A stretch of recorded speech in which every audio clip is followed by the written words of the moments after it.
Hello, my elite friends. Today, I'm going to tell you why most quality assurance programs don't work and what you can do differently. Welcome to Elite's Body Shop Management Tip of the Week. I'm your host, Dave Luehr, and I'm happy to be here with you today. So listen, in today's collision repair world, if you are not consistently and regularly inspecting what you expect, you are exposing yourself to far too much risk. So why don't you have a consistent process in place for this? And if you do, why isn't it being consistently followed? That's what I want to talk about today.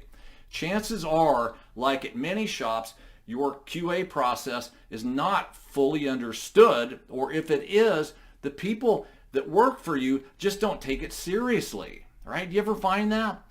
Don't worry. Listen, I have a couple ideas that I think are going to help you today. So first, let's talk briefly about what quality control, or QC, or quality assurance, QA, what it is. And then I'm going to offer a couple pointers at the very end on how to get your team to actually embrace it. Pretty cool, right? So listen, back in the day, years ago, shops that actually did have a QC process in place would typically use, some kind of form that at the very end of the repair job, someone would pencil whip it and, maybe put their initials on it to indicate that the visual appearance and the basic operations of the vehicle are acceptable, prior to putting the customer back in the vehicle, right? The bad shops, they just let the customer do their own QC. Hopefully that's not you. Hopefully you've come a long ways since then. Then the program became more advanced at more shops, right? As we discovered that it's impossible to inspect quality into a repair job after it's already finished. It's kind of silly when you think about it.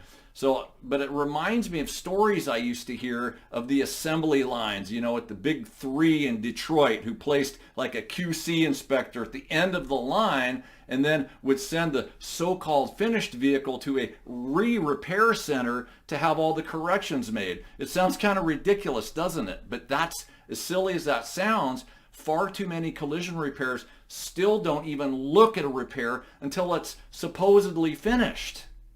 So listen, savvy shops began doing, years ago, this started becoming a trend. They started doing what's called in-process QC, where they would place stations along the repair line to hopefully catch some of the mistakes before the car was fully assembled.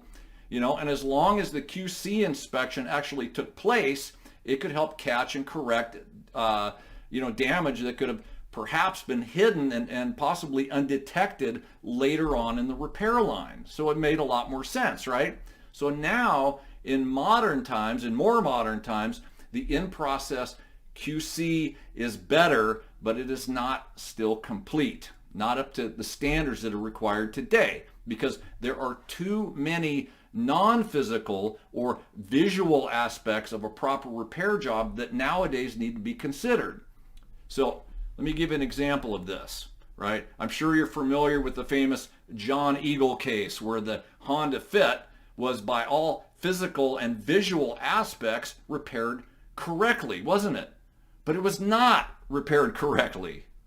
So for this reason, any good modern quality assurance program must, right, verify not only that the repairs are being performed up to a quality standard, but that quality standard is being incorporated into the actual repair plan. You with me so far?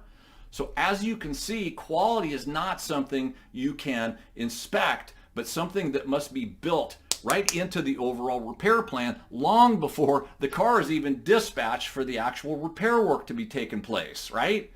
Then we can start to verify the repair standards are being met along the repair path, as well as verifying that the file management is also following the company's quality standards, right? So it's not just visual, physical quality anymore. It's file quality and documentation, right? Documentation, customer communication, photo quality, OEM procedural quality. Then we can start worrying about whether the cleanup guy blew the dust out of the vents on the dash.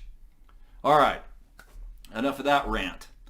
Now I promised you a couple implementation tips.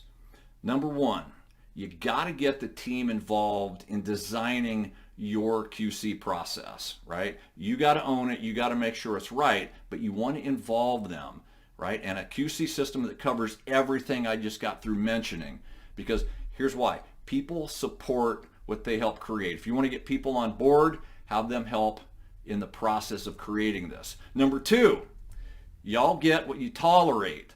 Once your team has all agreed on the company's procedure, hold them accountable. Any deviations from your high standards are going to become the new low standard. Trust me on that one. Number three, train, train, train. Don't assume people understand the importance of your program and even the steps, right? Make sure that they understand it. Make people take a simple written test to verify their understanding, and then audit your systems. You've got to audit your systems. Look, don't stress out if you don't feel your quality assurance program is up to today's standards, but do take action. Promise me you will take action. If you need some help, reach out to us. Send us an email at info@elitebodyshopsolutions.com, because we're here to help, okay? Guys, thank you for being here today on this edition of Elite's Body Shop Management Tip of the Week. I'm Dave Luehr, and we will see you next time.